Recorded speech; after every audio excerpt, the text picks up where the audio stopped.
Rasulillah, amma ba'd. Terima kasih atas kelanjutannya. Masih ini hadir di sini. Insya Allah tidak lama. Saya juga insya Allah memberikan materi hanya lebih kurang 30 menit saja. Kita itu misalkan saya ini jamnya mati, jadi agak susah lihatnya itu. Nanti saya lihat di ini aja. 30 menit dari sekarang. Baik, kita lanjutkan. Tadi salah satu dari pondasi dalam pemahaman muamalah itu adalah akidah yang kokoh, ya, akidah yang kokoh. Sehingga kemudian ketika membahas tentang tentang muamalah, otomatis kita sudah harus tahu ini dulu, gitu kan ya. Jadi kalau teori itu mengatakan bahwasanya yang namanya Islam itu ada akidah atau tauhid, ada syariah, ada akhlak. Ini saya ingin menempatkan positioning dari fikih muamalah atau ekonomi, ya. Jadi kita berangkatnya dari sini, dari yang general dulu. Kalau ditanya muamalah itu atau fikih muamalah itu dia posisinya di mana? Nah, kita belajarin dulu nih. Pertama, Islam itu ya berdasarkan dimensinya itu ada dimensi spiritualitas, yaitu tauhid, akidah. Kenapa? Karena dia bicara tentang keyakinan. Nanti implementasinya dalam bisnis banyak sekali. Kemudian syariah itu adalah masanallahu ila ibadihi minal Qur'an wa sunnah, ya, wa sunnatin nabawiyah. Ini adalah syariah, berarti aturan atau bahasa gampangnya itu adalah hukum, ya, seperangkat aturan yang datang dari Allah Subhanahu wa taala, ya, teksnya itu adalah syariah. Kemudian selain itu Islam juga punya dimensi akhlak, adab atau etika. Nah, kalau syariah ini bicara tentang ahkamul khamsah, ya, dari mulai haram, makruh, mubah, sunnah, wajib, maka akhlak atau etika dia bicara tentang baik dan buruk. Ya, baik dan buruk itu ternyata ada aturannya, yaitu di adab atau akhlak atau etika. Nah, kemudian dari syariah tadi kan seluruh peraturan atau seperangkat peraturan yang datang dari Allah Subhanahu wa taala, yang dia biasanya teksnya itu adalah qat'i. Nah, qat'i itu maksudnya adalah apa? Qat'i itu artinya sudah jelas, sudah gamblang, sudah tidak ada multi interpretasi, tidak ada penafsiran yang lainnya. Itu namanya syariah. Ya, jadi kalau sholat itu waqimus sholat, berarti mengerjakan, melaksanakan, menegakkan sholat itu adalah syariah. Nah, tetapi kemudian ketika ada waqimus sholat, tata caranya itu bagaimana? Ya, kemudian dicontohkan oleh Nabi. Nah, ketika Nabi itu ternyata menggunakan beliau bersabda, kemudian muncullah hadis. Maka hadis itu kemudian ketika dia sahih, minimal itu hasan atau nanti dhaif ma'a ghairihi, ya, ada syawahidnya, maka dia juga masih masuk ke dalam syariah. Tetapi kalau hadis itu ternyata dia derajatnya mungkin maudhu apalagi, atau mungkin dhaif, atau mungkin dia multi interpretasi, maka dia menjadi apa? Tafhimul mujtahidin alal nas, ya, pemahaman seorang mujtahid terhadap fikih. Pemahaman seorang mujtahid terhadap syariah itu disebut dengan fikih. Nah, berarti tahu nih, kalau zakat itu adalah apa? Adalah dia itu ibadah, dia itu adalah syariah. Tetapi objek zakat kemudian memberdayakan zakat itu adalah fikih. Sehingga kemudian kalau kita mengenal beberapa jenis zakat baru, ya, wakaf juga itu adalah syariah. Atau yang mahdoh dulu, nih fikih ada ibadah, ada muamalah. Contohnya gini, sholat. Kalau sholat itu tadi adalah syariah, tetapi tata cara sholat atau pelaksanaan dari sholat itu adalah fikih. Sehingga kalau kita lihat orang sholat itu ada yang takbir, ada yang Allahu Akbar, ada Allahu Akbar, ada Allahu Akbar, ada Allahu Akbar, langsung begini, ada begini, ada begini, ada begini, ada begini, macam-macam. Itu adalah tafhim, pemahaman seorang mujtahid terhadap syariat. Kenapa? Ra'aitu Nabi sallallahu alaihi wasallam fi sholli wa wada'a yadayhi ala sodri. Ternyata ada riwayat yang mengatakan apa? Sahabat itu melihat Nabi SAW itu sholat dan meletakkan kedua tangannya itu di dadanya. Nah, dada itu mana? Apakah dada itu di atas dada? Pakai ala doang, ala sodrihi. Di atas dadanya, di atas di sini dong. Gini gitu ya, apakah di sini? Dada kan di sini. Ini dada juga nih. Kenapa ini dada? Kalau kita beli umpamanya ayam goreng, fried chicken, dikasih dada atau paha? dada dong di sini doang, kan enggak juga, sampai ke sini juga berarti dada juga kita. Tapi itu adalah fikih atau pemahaman. Oke, jadi fikih itu adalah pemahaman terhadap seorang muslim terhadap nas. Ya, sementara syariah itu adalah aturan yang sudah qot'i itu kuat, kemudian tidak ada interpretasi lain. Ya, wa halallahu al-bai' wa harrama riba. Berarti sudah jelas riba itu haram. Ya, itu bukan fikih, tapi itu adalah syariah. Nah, kemudian dari fikih ini terbagi menjadi dua. Ada fikih ibadah, ada fikih muamalah. Fikih ibadah ini biasanya disebut dengan ibadah apa? Mahdhoh.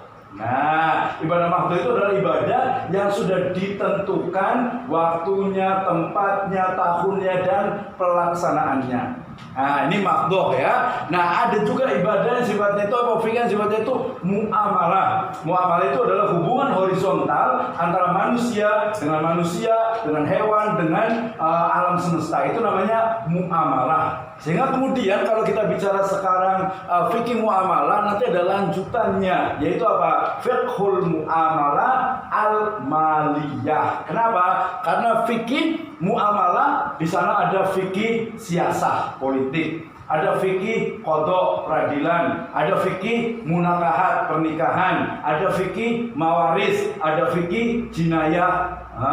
Ternyata fikih muamalah itu sebenarnya maknanya itu adalah hukum-hukum yang terkait dengan apa? Hubungan antara manusia dengan alam sekitarnya, manusia dengan hewan dan lain sebagainya. Tetapi kemudian muncul penyempitan makna sehingga makna muamalah sekarang itu lebih ke arah ekonomi.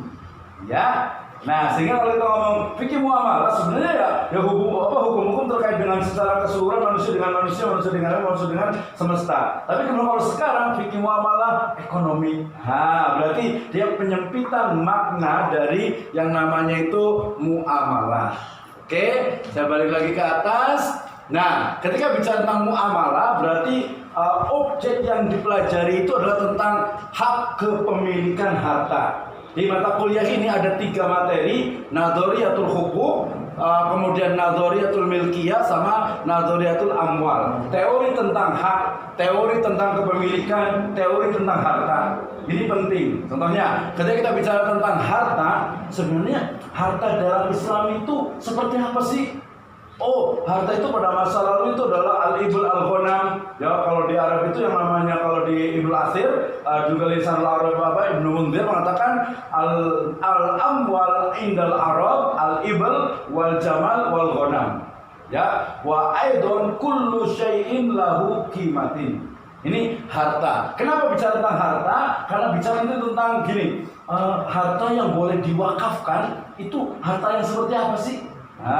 Berarti belajar tentang jenis-jenis dari harta. Ada harta yang sifatnya itu istihlaki, ada istimali. Teorinya istihlaki itu adalah harta yang ketika kita gunakan itu langsung habis.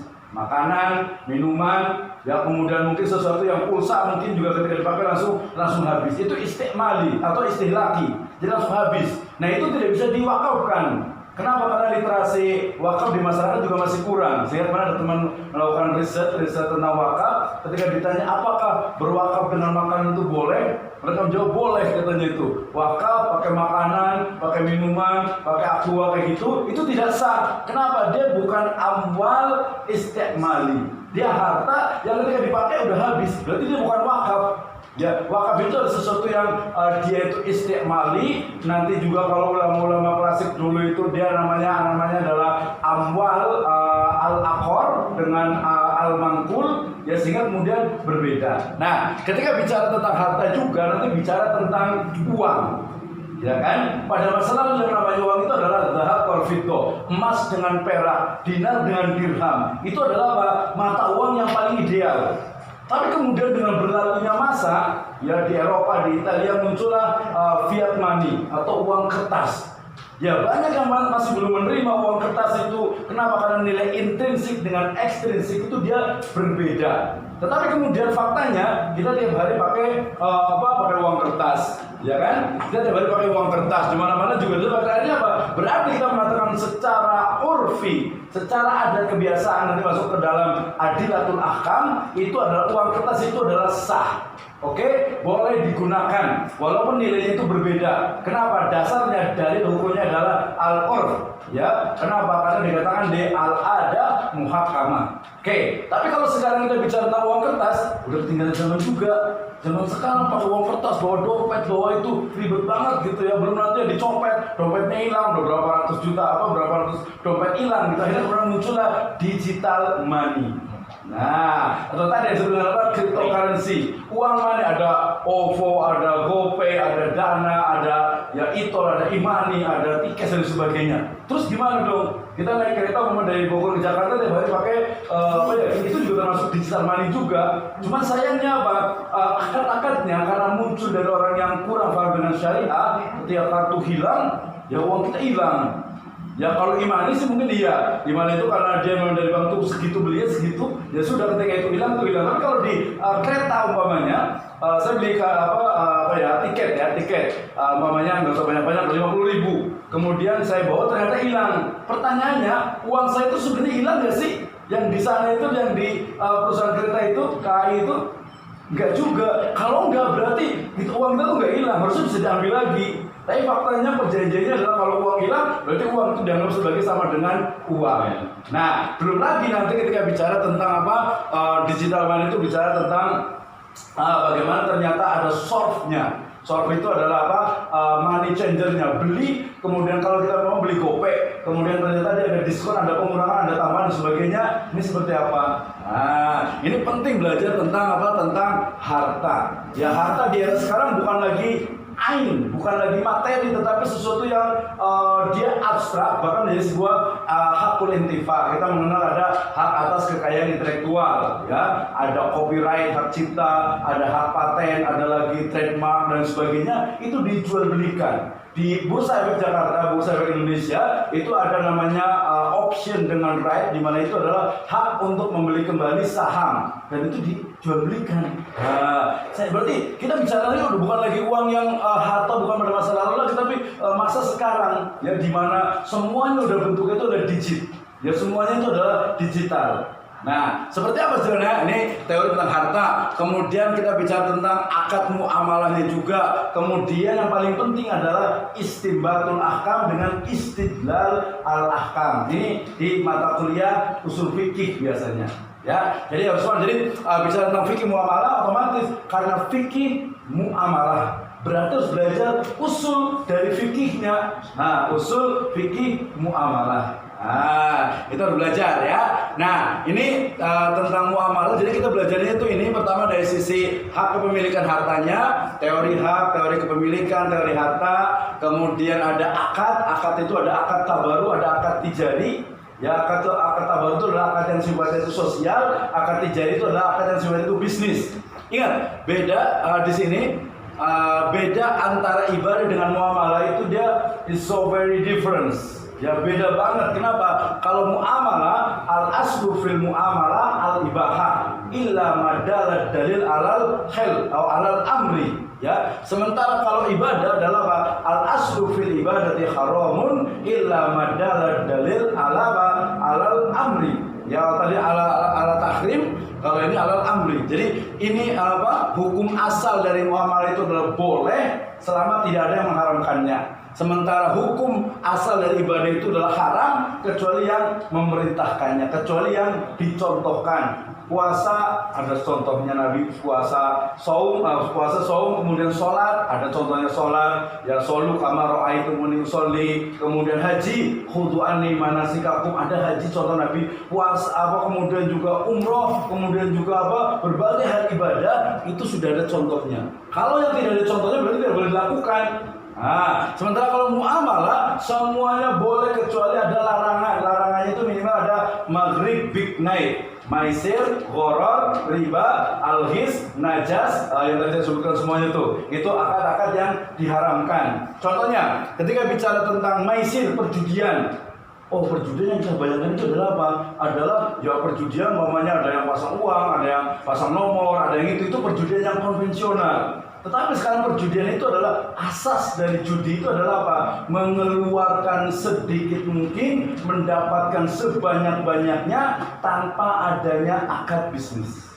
Nah, sehingga kemudian kalau saya mamanya ikut asuransi yang konvensional, saya bayar 100.000 atau 300.000 tiap bulan, kemudian pada Allah saya sakit, saya kecelakaan atau meninggal, saya akan mendapatkan sekian. Nah, itu sangat dekat sekali dengan maisir. Sehingga asuransi yang konvensional itu ya haram. Ya haram gitu. Nah, nanti yang syariah itu seperti apa? Ya tinggal biasanya itu tadi tidak pure dari sisi satu akad, tapi ada akad tabaru, ada akad tijarinya juga, dua tadi itu. Nah, oke, lanjut. Udah berapa menit nih? Nah, akad tabaru, akad tijari. Tapi sekarang karena perubahan dari zaman itu, akhirnya apa? Akad tabaru itu bisa berubah menjadi akad tijari. Contohnya akad hiwala, akad kafala, semuanya itu tabaru berubah menjadi tijari. Sama juga kalau di masa itu ditanya zakat, dia masuk ke muamalah atau masuk ke ibadah? Nah, tadi kenapa? Karena kalau muamalah dia semuanya boleh dilakukan kecuali ada contoh kecuali ada larangan. Kalau ibadah semuanya tidak boleh kecuali ada contoh. Oke, zakat itu memang kalau kita bilang zakat itu adalah ibadah. Ya sudah, berarti zakat ibadah itu berarti harta zakat, objek zakat itu hanya itu saja, tidak boleh dikurangi. Emas, perak, kemudian mungkin ada sapi, ada kambing, ada onta. Ya, tapi kalau orang punya umpamanya peternakan ayam 10.000 ekor, ya punya peternakan puyuh umpamanya 10.000 ekor, dia nggak perlu bayar zakat. Ya, terus kalian yang kontroversi zakat profesi umpamanya. Kalau merujuk kepada tadi bahwasanya zakat itu adalah ibadah, nggak ada zakat profesi. Tapi kemudian kalau merujuk ke zakat itu adalah muamalah, oh ada, ya ada di situ analogi atau kias yang digunakan untuk menetapkan objek dari zakat. Nah, ya, termasuk juga nanti yang lainnya, oke? Nah, dari akad-akad inilah ini kemudian berkembang sehingga kita mengenal ada namanya akad jual beli dalam Islam. Akad jual beli dalam Islam itu yang paling gampang itu ada ya jual beli barter atau namanya disebut dengan ya bai mutlak, ada murabahah, ada istisna, ada salam. Kemudian sekarang bertambah lagi ya bagaimana jual beli itu ternyata bitaksid. Ya, kemudian al-bai' mausu'ah bizimah. Oh, itu yang kontemporer saat ini. Itu mulai jual belinya dipelajari satu-satu. Oke? Jadi jual beli. Nah, jual beli itu nanti ada yang unsur yang riba yang tidak boleh itu adalah apa? Ada zahab bil zahab, wal fiddah bil fiddah, wa tamru bil tamri, wal burru bil burri, wa syairu bil syairi, wal milku bil milki. Jadi benda-benda ribawiyah ketika dia ditukar maka tidak boleh ada kelebihan. Makanya kemudian uang dengan uang, baik dinar dolar atau rupiah, ketika dia itu ditukar ya maka tidak boleh adanya tambahan. Yaitu masuk ke riba fadl. Oke, ini pembahasan itu juga belajar tentang usul fikih, kemudian maqasid syariah dan juga isu-isu terkini. Oke, ini bicara tentang syariah, kemudian ini bicara tentang fikih, ini syariah. Jadi nanti jangan gagal paham tentang syariah. Jadi seolah-olah itu syariah itu adalah khilafah gitu ya.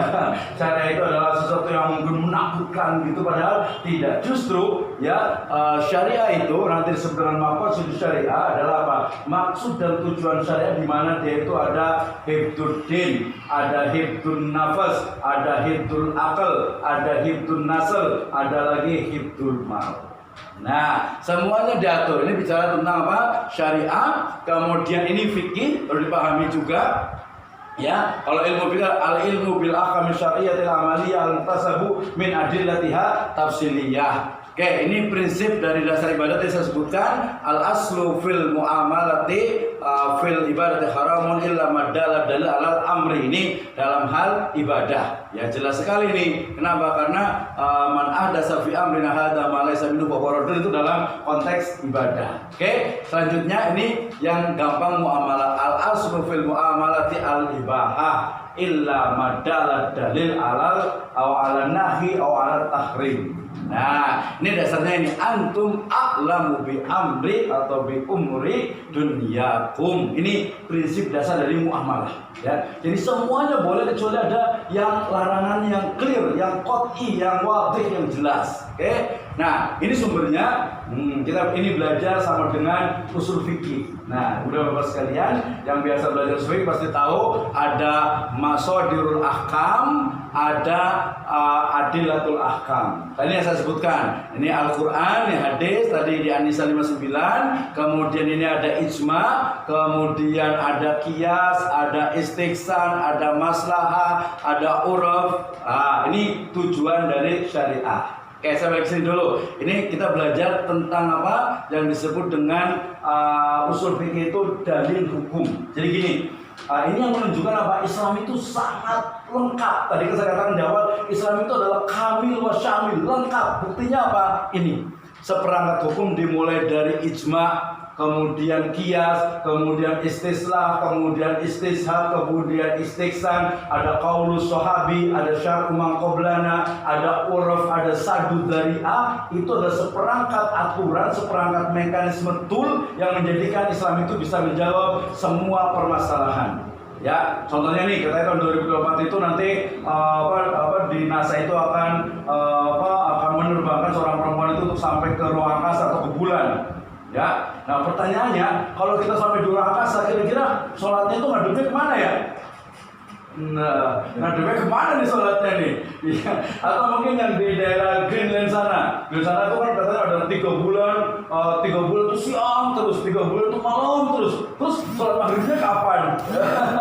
Nah, itu perlu adanya dengan mekanisme tadi qiyas, istiksan, istislah, uruf dan sebagainya tadi itu akan apa? Semuanya bisa terjawab. Termasuk ini level S2, dan kayaknya udah rata-rata muka-mukanya S3 semuanya nih, atau jualan S kali ini. Nah, ini yang menarik nih di perkembangan baru dari ilmu ekonomi itu apa yang disebut dengan maqasidus syariah. Jadi maqasidus syariah itu adalah bagaimana menganalogikan syariah tetapi tidak lepas dari syariah. Jadi gini, gampangnya, saya tanya ke Hardian nih harusnya nih. Ya, jadi gini, nanti ada 2 ilmu. Pertama itu ilmu usul fikih, yang kedua adalah maqasidus syariah.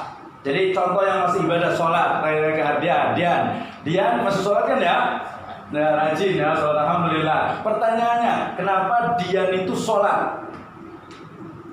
Ya karena tuntutan agama kan. Ya betul.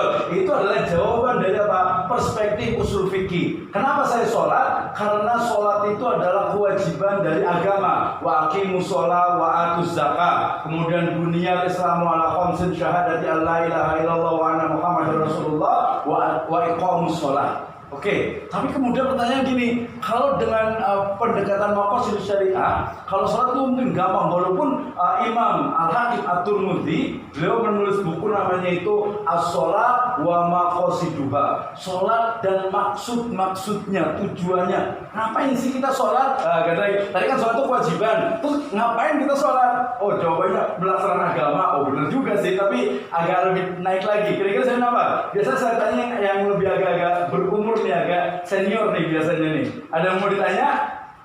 Sebelum nanti ditanya ini, Bapak ini coba, udah sholat udah berapa tahun nih? Berapa tahun? 40 tahun. 40 tahun ya. Nah, 30 tahun ya, masih muda berarti ya.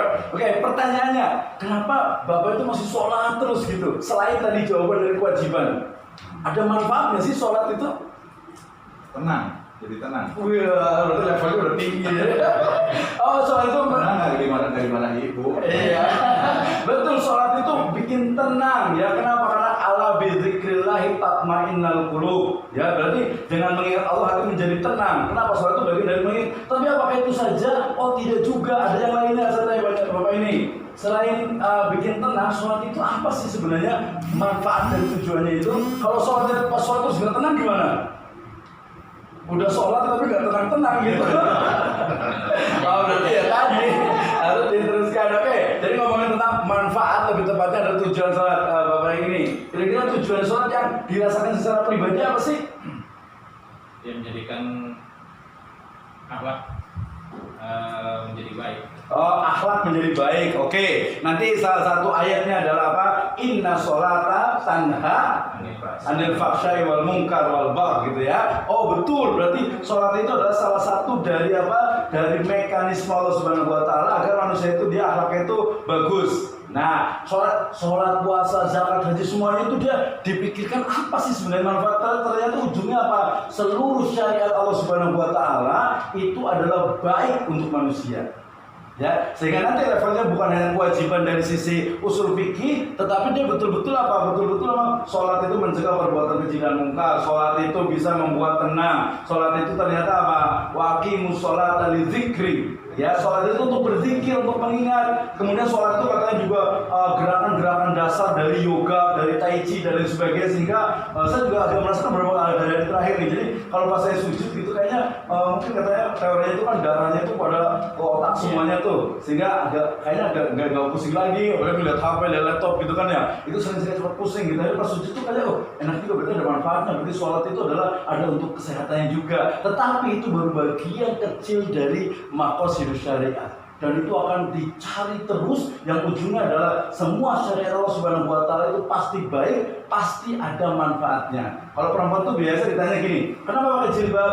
Oh, karena jilbab itu adalah kewajiban. Al-Azhar 59 juga An-Nur ayat 31. Terus ada nggak sih manfaatnya untuk pribadi? Nah, itu dipikirkan tuh. Oh, ternyata bikin pakai hijab itu ternyata bikin apa? Mungkin menjaga. Tapi ada juga yang nggak pakai jilbab juga, tapi nggak menjaga juga. Oh, mungkin ada yang lainnya. Nah, jadi banyak sekali manfaat itu ibadah makhluk. Sekarang riba. Riba itu kenapa haram? Merugikan. Oke, jadi udah mulai bener nih, berarti udah klik nih. Kenapa? Jawaban pertama ketika ditanya kenapa riba itu haram, karena kenapa riba itu tidak boleh, kenapa riba itu dilarang? Karena riba itu dilarang oleh agama, yaitu di surat Al-Baqarah 175, nanti ada 179, kemudian juga ada di surat Ali Imran juga, di surat An-Nisa ada juga. Oke, clear, itu jawaban dari perspektif usul fikih. Tetapi kemudian secara ada kan banyak orang yang nggak percaya, nggak beriman, kemudian juga mereka juga tidak yakin dengan Islam juga. Mama orang non-muslim tanya, kenapa sih dalam Islam itu riba itu diharamkan? Nah, sangat apa tadi? Merugikan. Siapa yang rugi? Mamanya saya datang ke Bank Nasional, kemudian apa? Saya nabung 10 juta mamanya. Tiap bulan saya dapat bunga tuh. Ya 10 juta paling berapa ya? Paling 50.000 atau 25.000. Gak ada yang dirugikan? Ada yang dirugikan nggak? Ada. Siapa? Banyak orang. Kenapa? Tapi kan nggak dirugikan, kan mereka senang juga. Banknya senang, saya juga senang dapat duit. Nah, lain. Siapa orang lain kan nggak ada hubungannya. Siapa orang lain yang mana? Yang menanam uang di bank. Yang awal yang ada uang di bank. Kan mereka dapat untung juga, senang malah. Uangnya tambah banyak gitu kan. Itu kan uangnya jadi ngepost ke bagian tertentu ya. Bagian lain ada yang keambil gitu kan. Bagiannya, jadi saya nabung uang nih 10 juta di bank, kemudian bank itu akan memberikan kepada saya, umpamanya 25.000 setiap bulan, saya untung, banknya untung nggak? Untung kan, dapat uang fresh kan? Ya, kemudian diputar lagi Pak. diputar lagi, yang rugi siapa? Konsumen.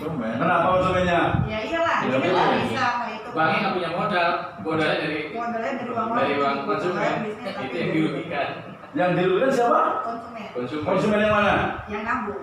Kenapa dirugikan? Sebenarnya gini, untungnya itu kan mungkin lebih banyak ya kalau bisnisnya itu jelas. Aha. Ya, gitu. Aha. Misalnya keuntungan itu didapat sama konsumennya, misalnya ini dapat 100.000, cuma dikasih 25.000, sebenarnya itu nggak balance. Tapi sih sebenarnya mereka kan kalau banknya kan juga harus ada memperhatikan karyawan, segala macam itu kan juga. Ya betul. Oke, berarti sebenarnya enggak, itu cuma rugi di angka sebenarnya, bukan rugi di realita. Artinya ketika saya nabung di bank itu hanya dapat 25.000, ketika saya bisnis mungkin dapat 100.000, dapat 200.000. Tapi kan hanya di hitungan saja. Artinya saya tetap nggak rugi kan?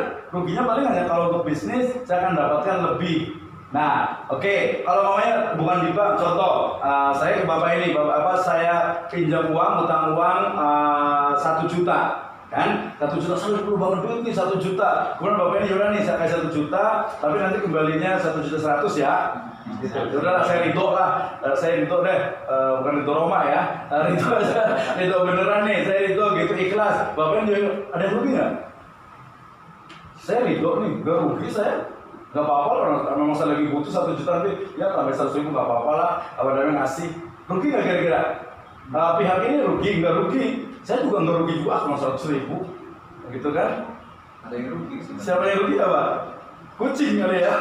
Enggak, secara tatanan gitu Pak. Tatanan gimana? Tatanan global yang jadi rugi. Jadi kalau misalnya ada orang lain yang ada yang dengan sistem yang normal gitu, memberikan pinjaman dengan tanpa bunga, itu akan menjadi korbannya gitu. Mereka dilihat sebagai sesuatu sistem yang salah di sana, dia tidak mendapatkan bagian dari sistem ini. Oke, bisa. Satu sisi orang memberikan bunga, memberikan imbalan dengan betul. tatanan secara hakikat normal itu terganggu. Jadi akibatnya kan dari kecil besar, ujungnya hancur semua. Oh gitu, jadi berarti lebih ke makro gitu ya. Tapi secara mikro tadi sebenarnya nggak ada yang rugi gitu ya. Sama juga nih, umpamanya saya kredit motor nih di bank, kemudian umpamanya 15 juta atau 20 juta, kemudian saya pakai gitu kan, ya. Ternyata saya saya nggak nyicil kan gitu. Nah ketika nyicil nggak nyicil ternyata dikenakan denda. Terus di samping itu juga akan menjadi satu peluang orang yang tidak bertanggung jawab menjadikan itu jadi lahan-lahan menghancurkan orang juga. Dan di lahan usaha yang nanti persaingan bisnisnya nggak jalan, nggak secara sistematis. Nah, oke, berarti jawaban atau pertanyaan baliknya adalah kenapa riba seperti itu nggak boleh dalam Islam?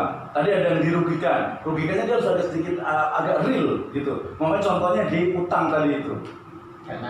Karena ada pinjaman yang dilebihkan oleh pihak peminjam. Iya, tapi kan saya nggak rugi juga. Saya seneng kok, malah terima kasih Pak udah dipinjemin gitu Iya, ya. karena butuh. Iya, karena butuh. Nah, berarti nanti salah satunya adalah bisa jadi kata kerugian, tetapi konteks pemikiran dari tadi pinjam dalam Islam, utang itu adalah apa? Tabaru itu adalah tolong menolong. Kalau saya mengutangkan ke orang lain itu menolong, ya udah nolong. Jangan udah nolong kok malah ditambahin bunga, ditambahin itu berarti bukan menolong, tidak ikhlas namanya. Ya, nah itu konteksnya adalah riba itu dari sisi riba dain. Ya, kalau riba fadl, kenapa sih tukar emas dengan emas, mau ini 24 gram yang 24 karat yang double kok harus sama dan sebagainya. Nanti terkait dengan ekonomi makro secara umum. Nah, ini bicara tentang apa? Bicara tentang maqasid syariah. Jadi dia levelnya itu lebih tinggi dari hukum. Ya, jadi dia betul-betul memang dari sisi pemikiran, dia kemudian dia lebih elastis, lebih dinamis, sehingga kemudian bisa menjawab banyak sekali permasalahan. Di kajian tentang maqasid syariah. Ya, tujuan dari syariat ini memelihara, melindungi, kemudian juga mengembangkan. Jadi konteks hifdz di sini bukan hanya melindungi, tetapi memelihara, melindungi dan juga mengembangkan. Sehingga konteks umpamanya memelihara akal, melindungi akal. Makanya tadi kenapa narkoba itu diharamkan dalam Islam? Kenapa khamar itu diharamkan dalam Islam? Ya karena dia itu akan merusak akal. Padahal dalam Islam itu seharusnya dia itu yang melindungi, memelihara, mengembangkan. Kenapa kita harus kuliah lagi? Ya karena memang kita ada perintah untuk hifdzul akal. Otak itu kalau nggak dipakai lama-lama itu ya karatan. Ya, tetapi dia semakin dipakai terus-menerus akan semakin tajam. Kalau teori otak itu akan berkembang, sel-sel itu berkembang sehingga dia akan mudah sampai. Ya, jadi ada belajar ini. Karena nanti kalau belajar di sini semester 7 berarti udah mau selesai nih. Nanti kalau mau lanjut lagi di kelas saya di INAIS S2 boleh juga. Kita ada kelas eksekutif juga. Ini aja ya. Oke. Pokoknya cepat lulus Pak biar kuliah. Iya, amin. Ya, langsung lah.